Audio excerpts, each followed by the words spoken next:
तेजस्वी यादव को अब ये जो डर है कि मुसलमान उनको वोट नहीं करेंगे, वो इस तरह से सता रहा है कि रातों की नींद जा चुकी है।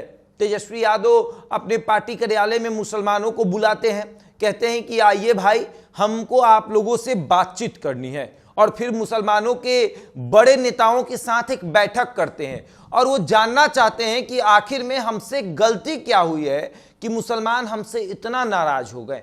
मुसलमानों के साथ बैठक, शहाबुद्दीन के परिवार के साथ समझौता, ये बताता है कि तेजस्वी को डर सता रहा है। सीमांचल क्षेत्र में अपने आप को गायब देख तेजस्वी को यह डर सता रहा है कि आने वाले विधानसभा चुनाव में अगर हम मुसलमानों को नहीं मनाए तो डायरेक्ट 50 सीटों का नुकसान होगा, और अगर 50 सीटों का नुकसान हुआ तो फिर राजद जो है वो 40 से 50 पर सिमट कर रह जाएगी, आगे नहीं बढ़ पाएगी।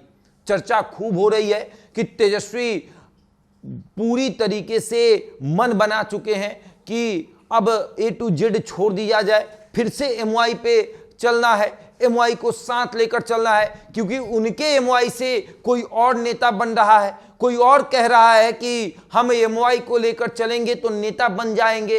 तो तेजस्वी ये देख रहे हैं कि जो MY मेरे पास है, जिस MY की वजह से हम नेता बन सकते हैं, उस MY को कोई और लेकर जा रहा है और कोई और सोच रहा है कि वो नेता बन जाएगा।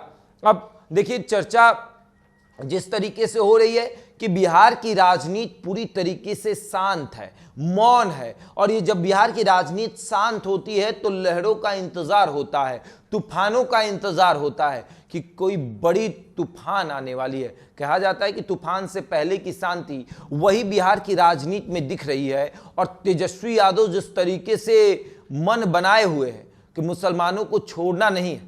पहले शहाबुद्दीन के परिवार से मुलाकात, हिना साहब से और उनके बेटे ओसामा से तेजस्वी की मुलाकात होती है, गुप्त बैठक होती है, बातचीत होती है, और उसके बाद फिर राजद कार्यालय में मुसलमानों को बुलाना, उनके साथ बैठक करना और कहना कि हमने जितना किया है कोई करके दिखा दे तब तो हम माने।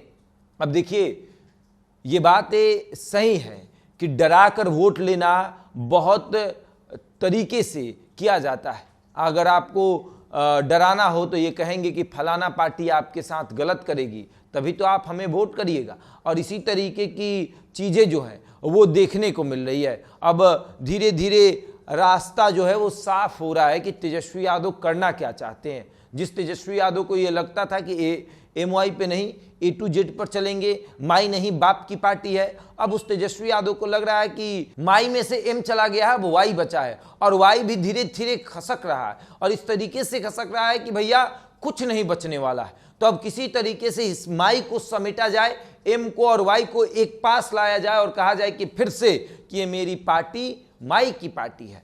और अब तेजस्वी पूरी तरीके से रणनीति बना रहे हैं, और ये रणनीति उन्हें कितना आगे बढ़ाएगी ये देखने वाली बात होगी। लेकिन तेजस्वी की रणनीति धीरे धीरे साफ हो रही है कि तेजस्वी फिर से पुरानी राजद को याद कर रहे हैं। बहरहाल इस खबर में इतना ही। बने रहे हमारे साथ और देखते रहे द इंडिया टॉप।